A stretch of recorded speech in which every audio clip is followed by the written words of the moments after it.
අපි කතා කරන්න යන්නේ නිකම් පින්තූරයක් ගැන නෙමෙයි. අන්තර්ජාලය සඳහන් වෙන විදිහට මේ පින්තූරය දැකලා සමහර මිනිසුන්ට පිස්සු වැදුනා. සමහරු සියදිවි හානි කරගෙනත් තියෙනවා. ඒ තරමට මේ පින්තූරේ ශාපලත් කියලා කියන්නේ. ඒ තමයි ස්මයිල් ඩොග් කියන පින්තූරය. මේ කතාවේ සැබෑ ආරම්භය සිදුවන්නේ 2007 වසරේදී. එල්ලේ විදනැමැති තරුණ ලේඛකයා ශිල්විද්‍යාර පැවරුමකට අන්තර්ජාලයේ තියෙන අභිරහස් ගැන පරීක්ෂණ කරමින් හිටියා. ඔහුගේ අවධානය යොමු වුණේ 1990 ගණන් වල අන්තර්ජාලයේ මුල් යුගයේ පැවතුණු එක්තරා අමුතු ඡායාරූපයක් ගැනයි. ඒකේ නම වුණේ ඉස්මයිල් ජේ.බී.ජී.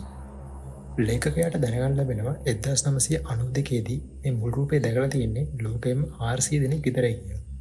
හැබැයි ඒ 400 දෙනාගේ බහුතරයක් අතුරුදහන් වෙලා නැත්තම් අභිරහස් විදියට මිය ගිහින්.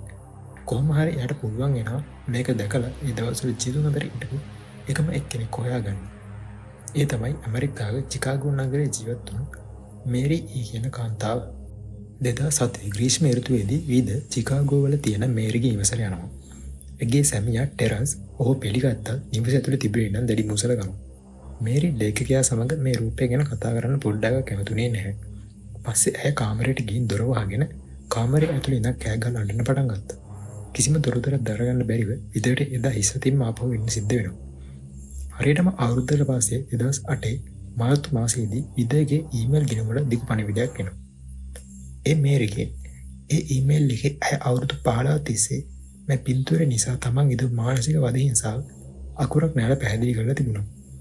මේරිගේ ඊමේල් එකට අනුව 1992 දී ඇය චිකාගෝ නගරයේ කුඩා BBS බුලටින් බෝඩ් සිස්ටම් එක සිස්ටම් ඔපරේටර් කෙනෙක් විදිහට වැඩ කරමින් සිටියා. බුලටින් බෝඩ් සිස්ටම් එකක් කියන්නේ අන්තර්ජාලය සහ වර්ල්ඩ් වයිඩ් වෙබ් එක ජනප්‍රිය වෙන්න කලින් එනම් 1980 සහ 1990 දශකවල මිනිස්සු පරිගණක මගින් එකිනෙකා අතර තොරතුරු හොමාරු කරගැනීමට භාවිත කළ මුල් කාලීන පරිගණක ජාල පද්ධතියක්. සරලවම කිව්වොත් මේක ඩිජිටල් තොරතුරු පුවරුවක් වගේ දෙයක්. එදා රැ අන්තර්ජාලයේ තිබුණු අමුතු ලින්ක් එක මේරි ආම්බෙන් ක්ලික් කරනවා. ෂණිකෙන් ඇගේ පරිගණකයේ පුරාම ඡායාරූපයක් ඩවුන්ලෝඩ් වුණා. ඒක අඳුරු කාමරයක ඉන්න සයිබීරියන් හස්කි බල්ලෙක්ගේ රූපයක්. හැබැයි ඒක සාමාන්‍ය බල්ලෙක් වගේ නෙමෙයි.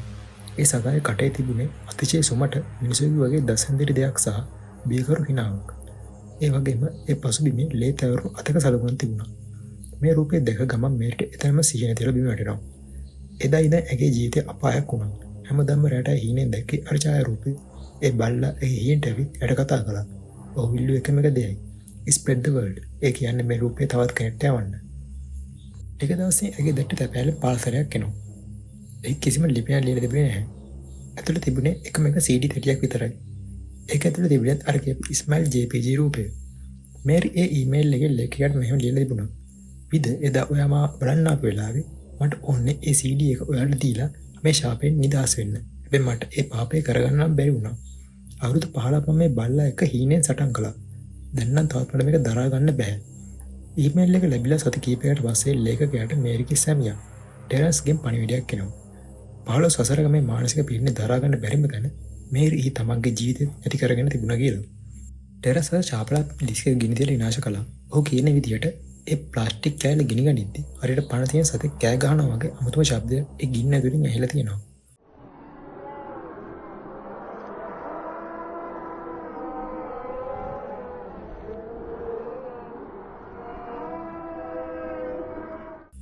අද වෙනකොට ඔබ Google එකේ ස්මයිල් ඩොග් කියලා සර්ච් කරොත් පින්තූර දහස් ගණනක් එයි. හැබැයි අන්තර්ජාලයේ පරණ පරිශීලකයන් කියන විදිහට ඒකක්වත් 1992 දී මේරි දැකපු සැබෑ මුල් රූපේ නෙමෙයි. ඒ සැබෑ රූපේ තාම ඩීප් වෙබ් එකේ කොහේ හරි සැඟවිලා තියෙනවා. ඔයාලට කවදා හරි නොදන්නා කෙනෙක්ගේ ඊමේල් එකක් හෝ මැසේජ් එකක් ආවොත් ඒක තියෙන පින්තූර ක්ලික් කරන්න දෙපාරක් ඉදන්න. මොකද ඊළඟට spread the word කරන්න වෙන්නේ ඔයාලට වෙන්න පුළුවන්.